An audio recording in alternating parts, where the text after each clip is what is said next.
Welcome to Ray Shikshan Sanstha's online learning program. Good morning, students.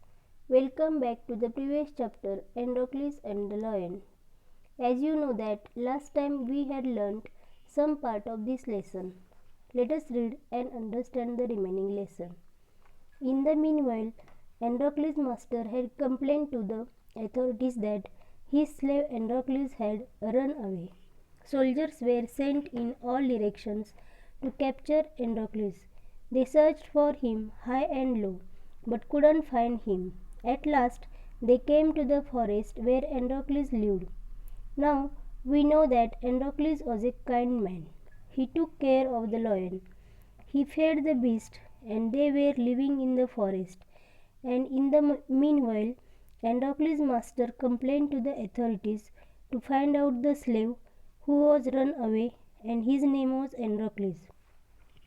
His master sent soldiers in all directions. They searched him high and low, means they could not find him.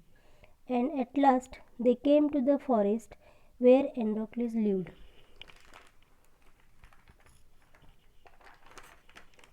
It so happened that Androcles had gone out alone that day, while the lion rested near the cave.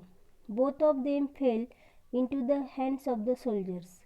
The soldiers took them back to the city. They put Androcles in chains in a prison. The lion was caged. Now see what happened.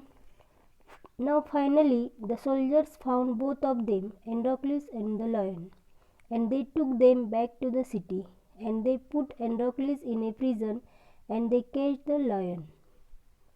In those days, people who were found to be guilty of a serious crime were fed to the wild beast as punishment. Running away from one's master was a very serious crime at that time. Therefore, Androcles too was to be thrown to the wild beasts. Now the lion was caged and Androcles put in the prison, and in those days, slave running away from his master was considered as a serious crime. And therefore, what was the punishment for such a crime? They would be put to the beast to eat, and same thing was going to happen with Androcles also. On the appointed day, the emperor arrived at the circus and took his place. The crowd cheered loudly. The trumpeters blew the trumpet, and Androcles was brought into the arena. His chains were unbound. He felt weak and dismayed. He was certain that this was the last day of his life. Now, on the particular day, the emperor arrived at the circus, and he took his place, and the crowd cheered loudly, and trumpeters were blowing the trumpet, and at that time Androcles was brought into the arena. Arena means ground, a place where sports, entertainment or other public events take place. And now Androcles' chains were unbound, but he was looking weak and sad, dismayed, and he felt that today is the last day of his life. All the opposite At the opposite end, a gate was raised and a ferocious lion was released into the arena. It had been kept hungry to make it more ferocious. Androcles was filled with fear, but he put up a brave front. Now Androcles was there in the arena, and at the opposite end a gate was raised and a ferocious lion was released into the arena. And the lion kept hungry without food to make it more ferocious, more violent.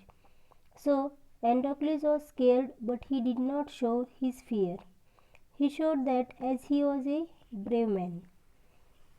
The lion saw Androcles and rushed towards him, bounding and roaring. But suddenly it stopped in its tracks. Then it moved slowly forward. All its rage seemed to have melted. Androcles saw this too. Each friend recognized the other. Now here the lion saw Androcles and rushed towards him, bounding and roaring. But what happened?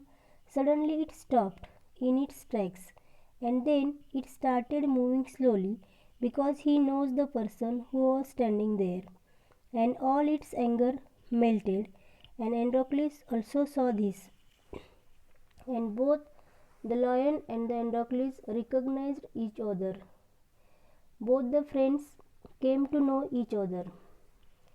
To everyone's amazement, the lion bounded towards Androcles again, but when it reached him, it began to purr and rub its nose against him.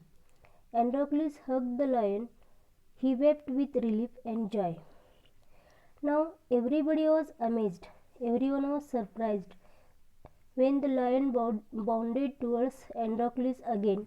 But when it reached him, it began to purr, means the lion made a sound, and it started rubbing his nose against Androcles. And Androcles hugged the lion and wept, and both were become joyful, and they were in a relief.